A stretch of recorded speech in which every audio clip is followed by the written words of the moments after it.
Suspense.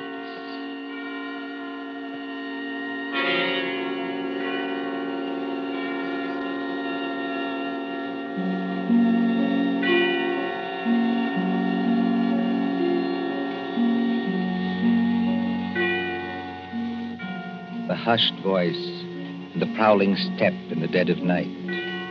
The crime that is almost committed. The stir of nerves at the ticking of the clock. The rescue that might be too late, or the murderer who might get away. Mystery and intrigue and dangerous adventure. We invite you to enjoy stories that keep you in suspense. For Suspense, tonight we present The Body Snatchers by John Dickson Carr.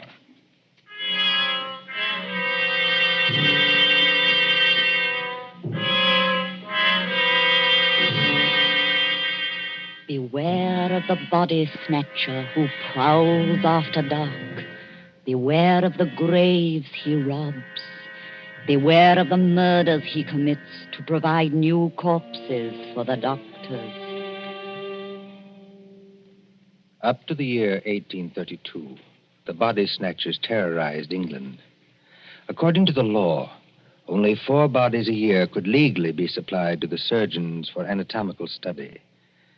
And even these were a monopoly granted to the Barbers and Surgeons Company of London. But the study of surgery had to go on.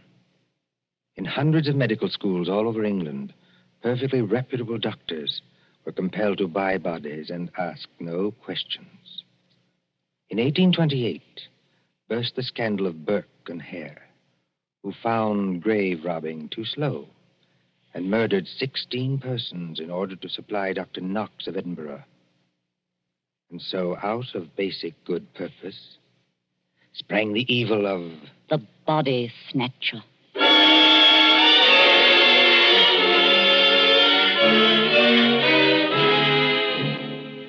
Turn back the clock now to a cold night just 110 years ago. Look into the brick kitchen of a house on Wandsworth Common, not far from London.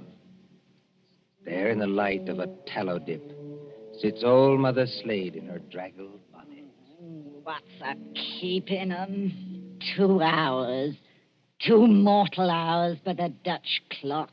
And they're not here yet. Mother Slade? And the graveyard not half a mile off. And once I thought I heard church bells ring.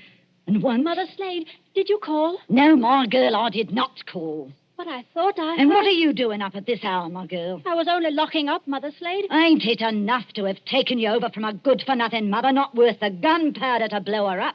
Please, Mother Slade. And given you a good home and brought you up practically like a lady with only the housework to do? I'm sorry, Mother Slade. Only I wish you wouldn't talk like that about me own mother. And what do you do, Peggy Lester? You stop up until this hour. You mislay me snuff box 20 times a day. I was only going to say, I thought I heard a horse and cart in the lane. In our lane? Yes, Mother Slade. There it is now. Yes. Easy, my dears. Drive easy with the merchandise. The doctors don't like it if you bump the merchandise. Merchandise, Mother Slade? What's that? I'll tell you what it is, my girl. I didn't mean anything, Mother Slade. It's your Uncle Matt and your cousin Rob are coming home from their business. That's what it is. You hear that, Peggy Lister? I didn't mislay your snuff box. It's on the table. And if you don't want me to take my fingernails to you instead of a strap, you get on up to bed this minute, do you? Yes, Mother Slade. I'm a-coming, my dears. Don't be impatient.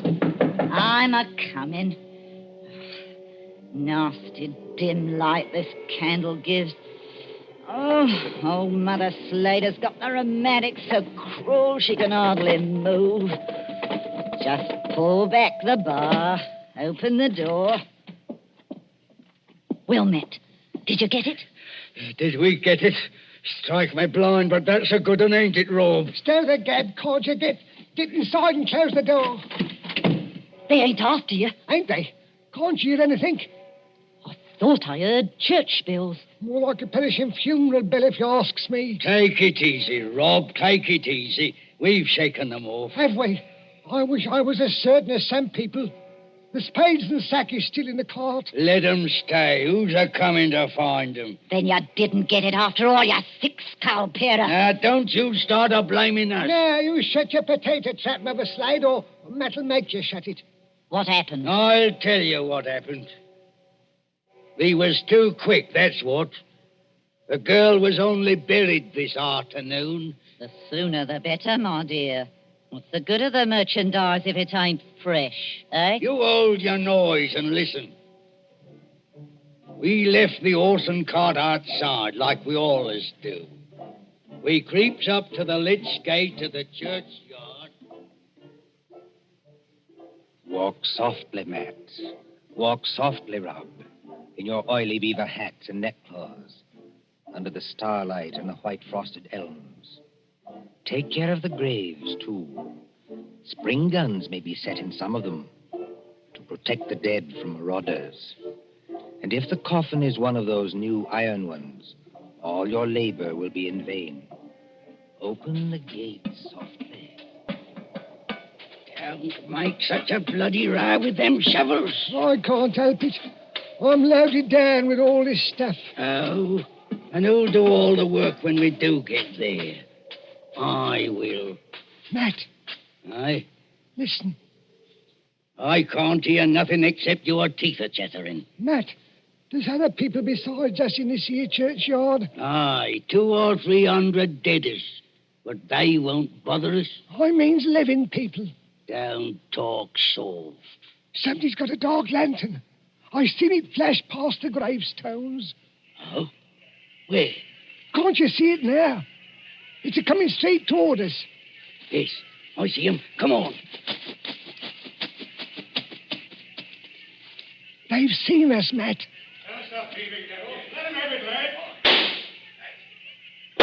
Easy, does it, Rob. Down behind the gravestones. Crouch down. They can't shoot through stone. Matt, it says here, sacred to the memory It's of... the girl's relatives. They've been watching her grave. All the great boys. They want to get out now, they'll have to climb the wall. Oh, Struth. If only I had me barkers. First time in 2 years I've gone without a brace of pistols, and this happens. But you ain't got your barkers, Matt Patterson. I got what's just as good. Give me a shovel. What are you going to do? Charge 'em. This here shovel's got a nice edge. Oh, you daft. They'll have to take time out to reload, won't they? Hear that? Somebody started the bell. That'll bring down every peeler within a mile. If you want a tithing ticket and a neck in a rope, stop where you are. But if you don't want to get scragged before your time, follow me. That's all there is to it, Mother Slade. We went out by the gate, and blow me if they could stop us. You perishing numbskulls. Did they recognize you? No, we had our neckerchiefs around our eyes. And did you do it? I don't know. There's blood on the shovel. No, there ain't, Mother Slade. I wiped it off. Anyway, we're here. What I want now is a Christian fire to sit by, and a drop of spirits to warm my stomach. There's no spirits in the house, Matt Patterson. Don't you lie to me, you ugly mouth. Let go of me hand, Matt Patterson. I'm warning You better you. let it go, Matt. There's no spirits. Only half a loaf of bread. Don't I know it? I haven't tasted a drop of gin all day. And the black dog's on me back. Well, Hark at what I say. The doctor was promised a corp tonight. All right, dearie, he gets a corp tonight. Oh, there's that funeral bell again. what's the clock, old hag? Come on, spit it out. A nice young corp without any trouble or bother. Aye. What about young Peggy upstairs? Strike me blind. What about it, eh? You'd have to be mighty careful. Why? You'd have to smother her with a pillow while I sit on her legs. That's what Burke and Eyre done up in Edinburgh. Then you don't leave any marks on them. Here. See? Here, off a tick. Wait. What? If the doctors see they've been polished off, just plain murdered, they won't have nothing to do with it. Leastwise, they don't like it. Like it or not, dearie, they all do. Who's buying the beef tonight? Dr. George Arnold. Him? The young fella out Fulham way? That's the man, dearie. But I thought he was too pious and holy to play. That's what Dr. Arnold thought, too, till they started putting the screws on him at Bart's College. No corp, they said to him. No lecture. No lecture, no students. It all comes to it, dearie, sooner or later. What beats me is why they got to have these bodies. You'd think the doctors killed enough people as it is, without a buying them after they was dead. Don't you question the ways of Providence, Matt Patterson. You can't do it, Matt. You can't do it, Mother Slade. You stow that noise, Bob Plenty. Do you want to wake the poor girl upstairs? But you can't do it. This cove Arnold, he knows her. Arnold knows who. He knows Peggy. Peggy fair worships the ground he walks on. Oh. He set her arm once when Mother Slade broke it, accidental-like, and she can't forget him.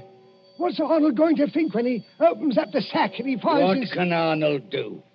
He's bought her, ain't he? He can't go to the police and say he's bought her. Peggy. Peggy Lester. Don't do it, Mother Slade. Don't do it. And how do you two thickheads know what Mother Slade is going to do? You're going to kill her, ain't you?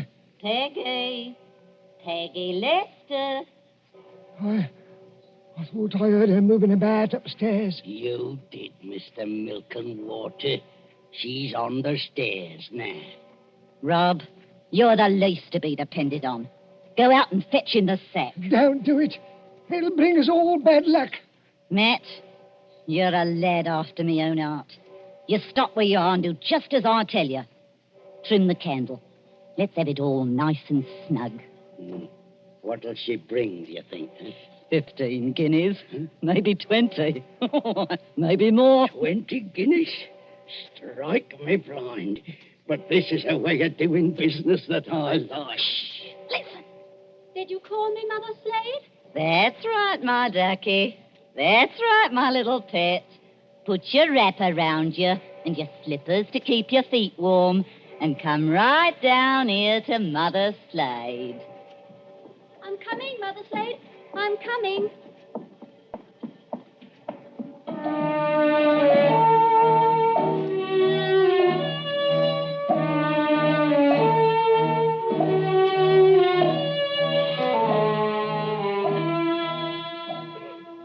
Who in those times would be a surgeon and still be an honest man?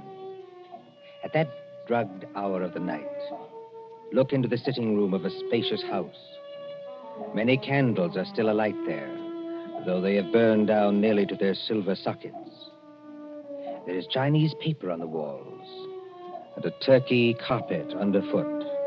In front of the fire, now almost out, sits Dr. George Arnold with his bottle green coat and heavy hair.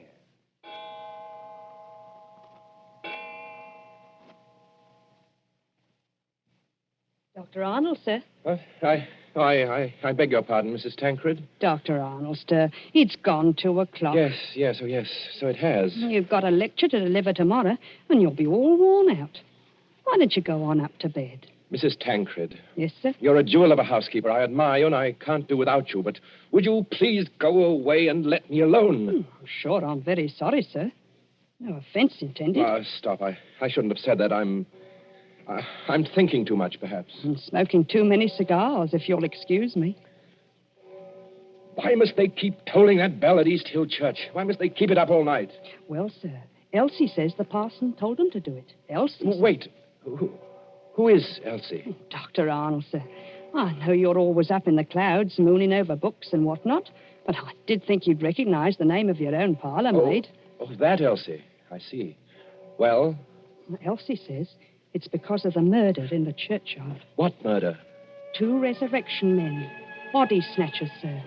Oh, you wouldn't know anything about such people. No, of course not. They were caught trying to rob a grave, but they got away. One of them was a horrible big fella. split Willie Kendrick's head open with the edge of a shovel. Is anything wrong, sir? No, not exactly. Well, I thought for a second, seeing how you looked. Did they get the body? Yes, sir. It was Willie Kendrick. His head was split open with a shovel. No, I mean, did these resurrection men get what they were after? No, sir. Thank God. Oh, you may well say that, Doctor. Well, I wasn't exactly speaking in the religious sense, but never mind. Well, Elsie says there are what she calls peelers all over the place. Peelers? Yes, these new policemen. After Sir Robert Peel. And somebody from the new detective police that they're using instead of the Bow Street runners. Well, Mrs. Tancred, I'm going to smoke one more cigar, and then I'm going to bed. Very good, sir. You see, sometimes you give orders, then it's too late to recall them. Whatever the medical practice is, you can't look your conscience in the face afterwards. Then, I can't tell you how or why, a miracle comes along and saves you, and you're free, What was that? Sounds like a horse and cart in the drive, sir. Mrs. Tancred. Yes, Doctor. Will you please go upstairs? Now, make haste. Well, if it's visitors, sir, or even a patient... Mrs. Tancred, you heard my instructions. Obey them. Sir, there's the front door Yes, bell. I heard it. For the last time, go away. I will admit whatever visitors we have. Yes, sir.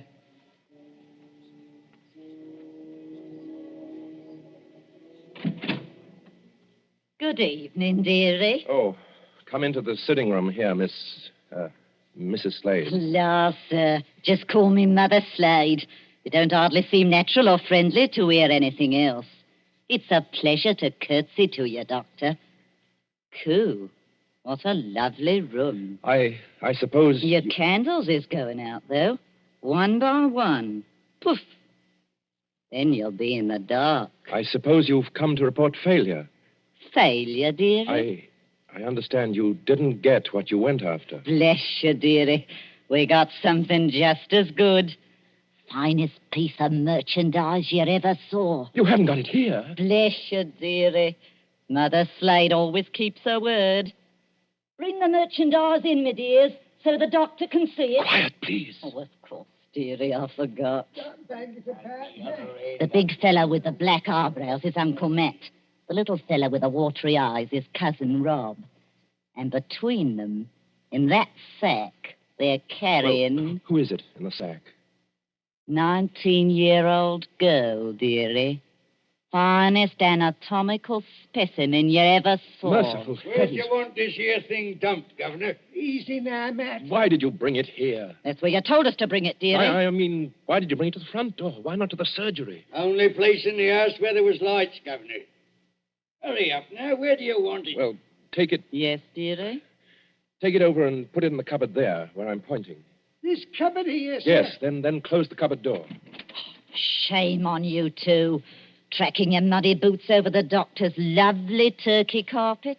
Easy, my dears, easy now. All right, Robin. She goes. Don't bruise the merchandise. Whatever you do, don't bruise the merchandise. Right, me blind. What's the odds? She can't feel it now. There's your body, Mr. Sawbones. Now, let's see your money. Well, just one moment before I give it to you. There ain't no itch in this, is there? Better not be. No, I made a bargain with you, and I'll stick to it. Thank ye. That's uncommon genteel of you. Kindly stand back, sir. You're 2 stone of fat heavier than I am, and you don't impress me. Easy, Matt. Take it easy. I want to ask only one question. Where did you get that body? That's a question, dearie, what people in your profession don't ask. Why not? 'Cause they don't dare. That's why. Would the police be interested in where you got the body? No, dearie. Not half so interested in as where we brought it. To your house. It's your responsibility now. Yes, I suppose it is. The victim wouldn't be, by any chance, that pretty little girl you used to treat so unmercifully? You hold your noise about how I treated her. I was rather fond of Peggy. Strike me blind. I think the Sawbones... Oh, get out of this house, all of you. Go on, get out. Not without that money, dearie. It's 20 guineas now. There's money on the table under that newspaper. Take what you want, and get out of here before I... Oh, what was that? Aye. What was it? A late visitor, I imagine. Was you expecting anybody? Eh? No. Don't drop the lovely money, Rob. Don't drop it all over the carpet. Pick it up. So the back way are these? Yes, it's the way you should have come. Through that arch and down the passage. Thank you for the honour, Governor.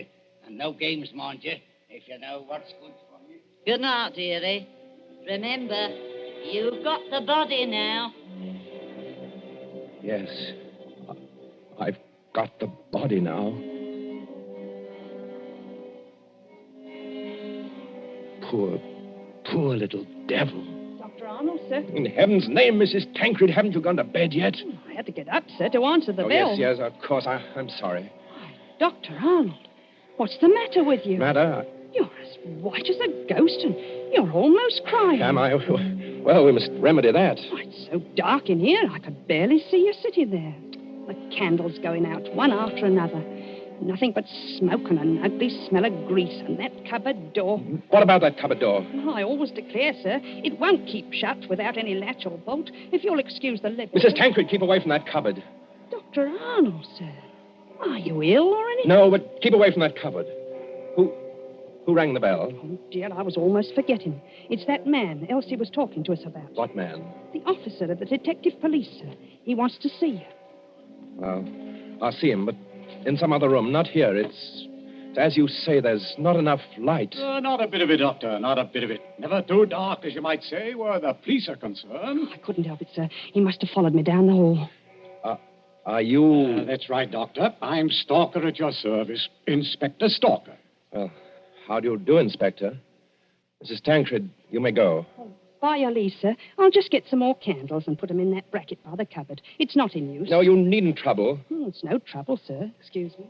First of all, Doctor, I must apologize for intruding as late as this. Not at all, Inspector. Will you be seated? Thank you, sir. Thank you kindly. Now, I dare say you're wondering why I'm here. Well, yes, I am, rather. It's a bad business, Doctor. A very bad business. You mean the murder in the churchyard? Oh, you've heard about it. Well, my housekeeper said something about a man being killed with a shovel. Well, that's right, Doctor. Not much doubt about who did that. No? No, the little fella dropped his dark lantern with the initials on it. They're professional body snatchers. We've had our eye on them for a long time. Speaking of body snatchers, Doctor... Well? I expect this anatomy law is pretty hard on you surgeons. It's an infamous law, sir. All the same, Doctor, it is the law. Yes. And if any surgeon happened to be caught with a body, especially a murdered body... What are you hinting at? Oh, nothing, Doctor, nothing. By your leave, I only want to ask a question. Well?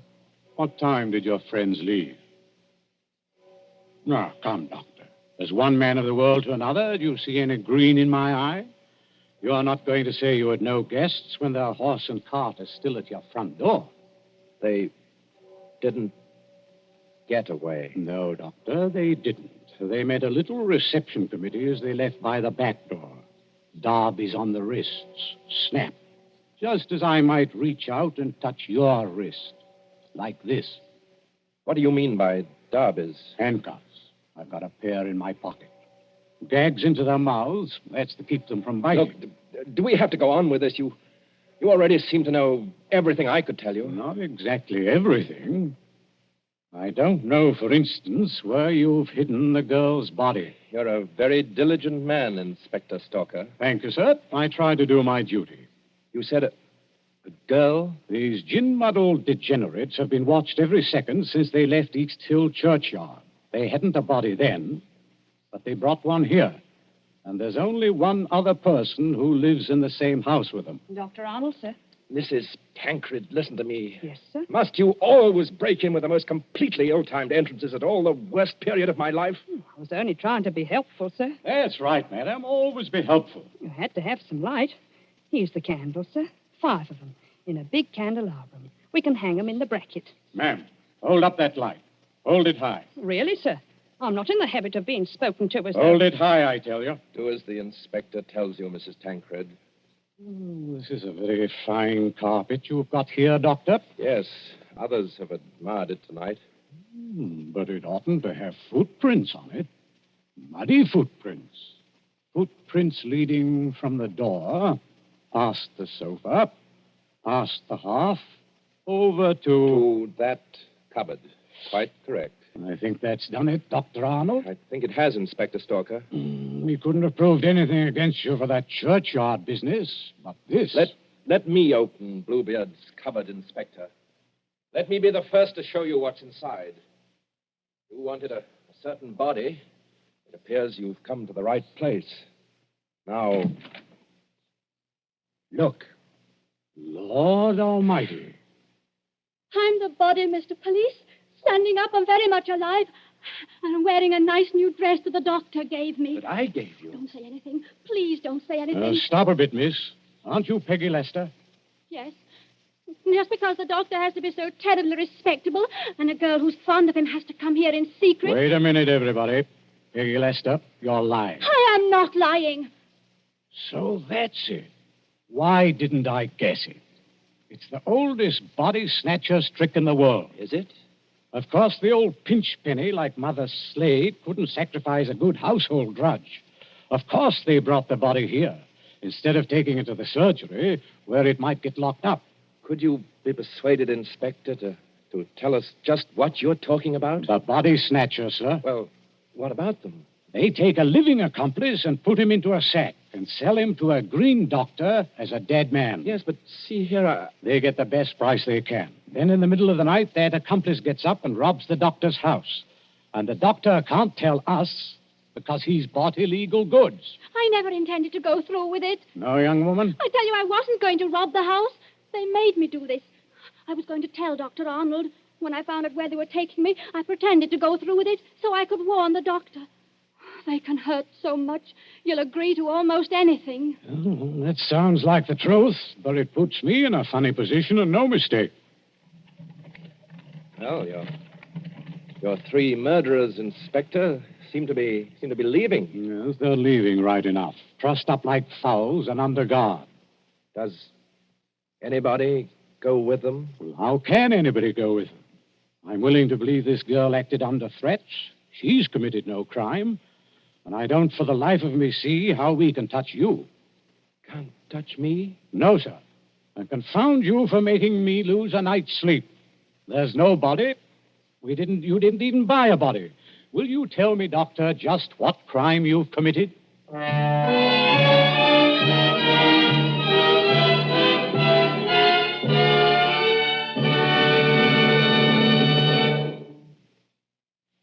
And so ends The Body Snatchers, a story of London at midnight, 100 years ago. And tonight's story of Suspense.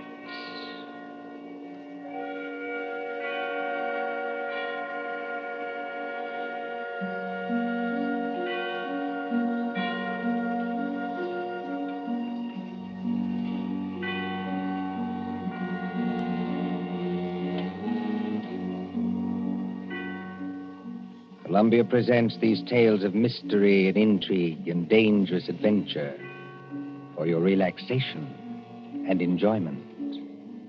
Next Tuesday, there will be another in this series. Same hour, 9:30 Eastern Wartime. William Spear, the producer, John Dietz, the director, Alexander Semler, the composer, conductor, and John Dickson Carr, the author, are collaborators on Suspense. This is the Columbia Broadcasting System.